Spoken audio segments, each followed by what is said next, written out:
भगवान कृष्ण आए तो राम असुरों को मारने के लिए धनुष बाण का प्रयोग किए, और भगवान कृष्ण भी चक्र आदि का प्रयोग किए। बीच बीच में किसी का पैर पकड़ करके मारे, किसी को कुछ किसी को कुछ, उनको मारना पड़ा।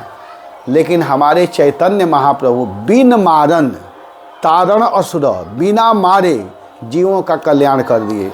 लेकिन चैतन्य महाप्रभु से भी ज़्यादा कृपालु, ज़्यादा दयालु नित्यानंद प्रभु हैं।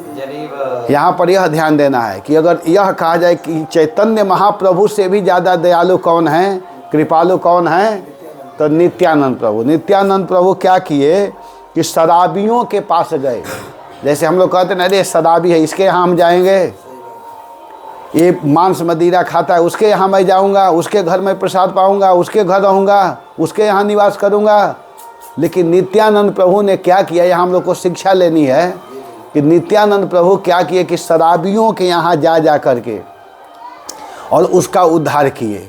यहाँ तक देखिए, नित्यानंद प्रभु को मार दिया था, सिर फूट गया था। श्री जगाई मधाई प्रसंग में आता है कि मार दिया, सिर फूट गया, फिर भी उसको मारने के लिए चैतन्य महाप्रभु ने चक्र उठाने का प्रयास किया, कहा चक्र, उसी समय उनको माना किया गया। नहीं, नित्यानंद प्रभु कहे नहीं, इसके ऊपर कल्याण करना है, कृपा करना है। तो शराबियों का उद्धार किए उन्होंने। तो इसीलिए कहा जाता है कि वह सीधा उद्धार करके और लोगों को वृंदावन पहुंचा देते हैं नित्यानंद प्रभु। नित्यानंद प्रभु की यह विशेषता है कि लोगों को अपने कृपालुता के द्वारा, दयालुता के द्वारा सीधा वृंदावन। तो प्रश्न होगा कि किसको वृंदावन सीधा पहुंचा दिए? आप ऐसे ही बोल रहे हैं कि वास्तव में है। इसीलिए इस श्लोक में आया है कि समदौ सह उदितौ। समदौ माने वे सम रूप से, वे दोनों चैतन्य महाप्रभु और नित्यानंद प्रभु, वे दोनों सम उदौ, एक काल में ही दोनों का प्राकट्य हुआ। थोड़ा सा आगे पीछे हुए लेकिन दोनों एक साथ में हुए। तो आदि लीला में वर्णन आता है। आप कहेंगे कि कैसे वृंदावन पहुंचा देते हैं डायरेक्ट? तो आदि लीला में कृष्णदास कविराज गोस्वामी वर्णन करते हुए कह रहे हैं कि एक बार उनके यहाँ संकीर्तन चल रहा था, कीर्तन अहरनिश, हरे कृष्णा कृष्णा कृष्णा हरे हरे, हरे राम राम राम हरे हरे। तो वहाँ पर कीर्तन हो रहा था। तो नित्यानंद प्रभु के एक दास, जो नित्यानंद प्रभु को अपना आराध्य स्वामी मानते हैं, तो उनका एक सेवक दास जिनका नाम है मीन केतन रामदास, ध्यान दीजिएगा, मीन केतन रामदास वहाँ पर आए थे, जो नित्यानंद प्रभु के दास हैं। तो वह ऐसे थे कि नित्यानंद प्रभु भी अवधूत रूप में थे। अवधूत होते हैं ना, किसी को कुछ बोल देना, गाली दे देना, किसी को मार देना, क्रोध में रहना, गुस्सा करना, अड़भंगी जैसा व्यवहार करना। नित्यानंद प्रभु में भी ये स्वभाव था। वैसा ही उनके शिष्य मीन केतन में भी, रामदास जी में भी ऐसा ही स्वभाव था। वे कभी किसी को थप्पड़ मार देते थे, कभी कुछ कर देते थे, कभी किसी के ऊपर हाथ रख देते थे, कभी किसी को डांट देते थे। तो वैसे करते थे। तो क्या हुआ कि वह वहाँ गए तो वहाँ पर सिद्ध पीठ में गुणाणव मिश्र, जो एक भक्त हैं गुणाणव मिश्र, वह सिद्ध पीठ की सेवा कर रहे थे, मतलब भगवान का सेवा कर रहे थे, सेवा में लगे हुए थे। उसी समय मीन केतन रामदास जी आए। तो उनको देख करके वे सम्मान नहीं किए, वह आदर नहीं किए, व्यवहार नहीं किए। देखिए कभी कभी क्या होता है, आप लोग थोड़ा ध्यान देना कि कभी कभी कोई व्यक्ति आरती करता है, पूजा करता है, प्रवचन करता है, लेकिन कोई विशेष व्यक्ति आ जाए तो उस समय उसका सम्मान करना चाहिए। पूजा करते समय भी आप कहते हरे कृष्ण प्रभु, आप थोड़ा बैठिए, मैं सेवा कर रहा हूँ, आ रहा हूँ। या आप कथा करें, आपसे कोई श्रेष्ठ व्यक्ति आ जाए तो वहीं से उनको हरे कृष्ण प्रणाम कीजिए। और नहीं तो गुरुवर जैसा कोई आ गया तो मंच से उतर करके प्रणाम करके उनके आदेश से फिर पुनः बैठिए, ये नियम है।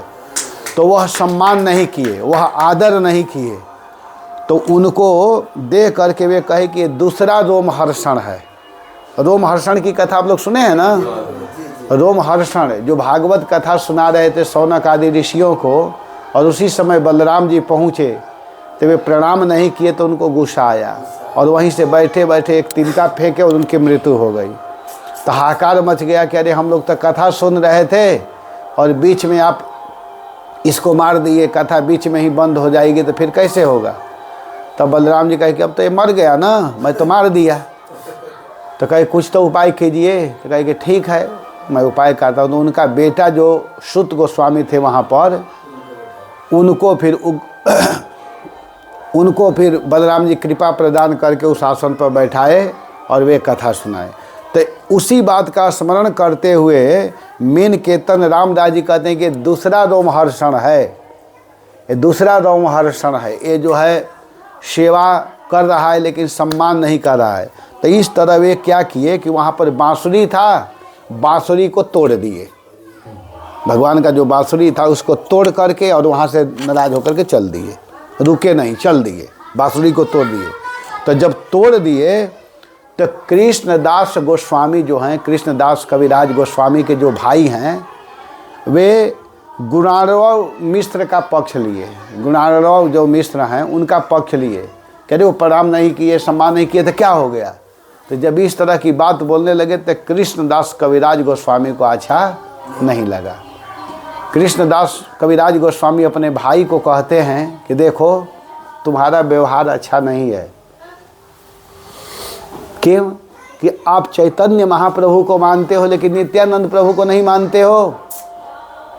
जैसे चैतन्य महाप्रभु को मान रहे हो वैसे नित्यानंद प्रभु को भी मानना चाहिए। कोई कहे कि मैं राम को मानता हूँ लेकिन सीता को नहीं मानूंगा, कोई कहे कि मैं कृष्ण को मानता हूँ लेकिन राधा को नहीं मानूंगा, कोई कहता मैं राधा को मानूंगा लेकिन कृष्ण को नहीं मानूंगा। तो ये तो मूर्खता है ना। इससे तो अच्छा है कि दोनों को मत मानो, नहीं तो मानना है तो दोनों को मानो। तो कृष्णदास कविराज गोस्वामी अपने भाई को डांटने लगे, कहे कि ये व्यवहार अच्छा नहीं है, आप तो वैसे ही व्यवहार कर रहे हो, अर्ध कुकुट न्याय जैसा व्यवहार कर रहे हो। अर्ध कुकुट न्याय का मतलब समझते हैं? एक किसान थे, उनके यहाँ एक मुर्गा था, मुर्गी। तो वह मुर्गी अंडा देती थी, तो अंडा देती थी तो सोना का अंडा देती थी, सोना। तो बड़ा खुश था, उससे उसका धन बढ़ने लगा। लेकिन अब मुर्गी अंडा देगी तो उसको भोजन भी तो कराना पड़ेगा ना। तो किसान सोचा कि अंडा दे रही बहुत अच्छा है लेकिन इसको भोजन ना कराना पड़े, तो इसका पिछला भाग ही तो अंडा दे रहा है, अगला तो दे नहीं रहा है। तो मैं क्या करता हूँ कि आधा को काट देता हूँ। वो किसान सोचा कि इसको हटा दूंगा ना तो केवल पिछला भाग बचा रहेगा, अंडा मिलता रहेगा हमको। लेकिन उस बेवकूफ़ को, उस मूर्ख को यहाँ मालूम नहीं कि जब भोजन ही नहीं दूंगा तो फिर अंडा कैसे देगी, और जब सिर ही काट दूंगा तो फिर वो तो मर जाएगी। लेकिन देखिए उसको ये समझ में नहीं आया कि इससे हमको सोना का अंडा मिला है तो थोड़ा भोजन भी कराने में क्या दिक्कत है, करा देना चाहिए। दुधारू गाय का लात भी सह लेना चाहिए, कहावत है ना। तो वो क्या किया कि उसको काट दिया। काटने के कारण उसकी मृत्यु हो गई, अंडा भी नहीं मिला और वो ख़त्म भी हो गई। तो इसी तरह वो कृष्णदास कविराज गोस्वामी अपने भाई को कहते हैं कि तुम चैतन्य महाप्रभु को मानते हो लेकिन नित्यानंद प्रभु को नहीं मानते हो, तो इससे अच्छा है कि आप दोनों को मत मानो, छोड़ दो। अर्ध कुकुट न्याय में क्यों पड़े हुए हो? आधा ज्ञान लेकर के कुछ लोग बढ़ने लगते हैं। तो एक दिन क्या हुआ कि इस व्यवहार को देख करके नित्यानंद प्रभु को बहुत अच्छा लगा, कृष्णदास कविराज गोस्वामी के भाव को देख करके। तो सोए हुए थे, सोए हुई अवस्था में नित्यानंद प्रभु साक्षात दर्शन दे रहे हैं कृष्णदास कविराज गोस्वामी को। कहे कि तुमने सत्य का पक्ष लिया है, तुम वास्तव में महान भक्त हो। और चैतन्य नित्यानंद प्रभु आ करके उनको स्वप्न दे रहे, नीला वस्त्र पहने हुए सुंदर रूप है और मुख में उनका जो दांत है ऐसा दिखाई दे रहा है जैसे अनार का दाना होता है, अनार के दाने की तरह लाल लाल दांत दिखाई दे रहा है। क्योंकि नित्यानंद प्रभु पान भी खाते थे, तो पान खाने से दांत लाल होता है ना, तो ऐसा दांत दिखाई दे रहा है, सुंदर रूप दिखाई दे रहा है। और वे कहते हैं कि देखो तुम अभी तुरंत वृंदावन चले जाओ, आदेश दिए। किसको? कृष्णदास कविराज गोस्वामी को नित्यानंद प्रभु आदेश दिए कि तुम अभी क्या करो कि तुम अभी तुरंत वृंदावन के लिए प्रस्थान करो, अब तुमको वृंदावन जाना चाहिए। और कृष्णदास कविराज गोस्वामी भी वैसा ही किए। जो उनकी आंख खोली तब ये नहीं कहे कि अब हमको जाना है, मेरा बैंक बैलेंस है, थोड़ा आप लोग ले लो, परिवार वालों को ऐसा कर लो, ये कर लो, वो कर लो। देखिए यहाँ पर एक शिक्षा है कि जब आदेश मिला तो कृष्णदास कविराज गोस्वामी उठे और उठते ही श्रीधाम वृंदावन के लिए चल दिए, रुके नहीं, सीधे चल दिए। इस पर मैं बता देता हूँ कि नित्यानंद प्रभु साक्षात गौर कृष्ण महाराज को दर्शन दिए हैं, आप लोग को बता देता हूँ, और आदेश दिए हैं उनको। श्रीधाम बरसाना में वो थे, अपने जो श्रीधाम कुटी है उसी में ऊपर वाले रूम में। तो नित्यानंद प्रभु वो चैतन्य महाप्रभु के विषय में कथा करना चाह रहे थे बरसाना में ही। तो नित्यानंद प्रभु आ करके कहे कि देखो तुम जा करके, मुझे कथा सुनने की इच्छा है, तुम हस्तिनापुर में कथा सुनाओ जा करके। तब जा करके वो जो बरसाना कथा करनी थी उसको जा करके वहाँ पर कथा सुनाए। पूरा चैतन्य चरितामृत जो सुनते हैं ना, तो वहीं पर कथा सुनाए हैं। तो देखिए नित्यानंद प्रभु इतने बड़े कृपालु हैं, इतने बड़े दयालु हैं कि कृष्णदास कविराज गोस्वामी तुरंत उनके आदेश का पालन करते हुए, आज्ञा का पालन करते हुए तुरंत वह श्रीधाम वृंदावन के निकल गए।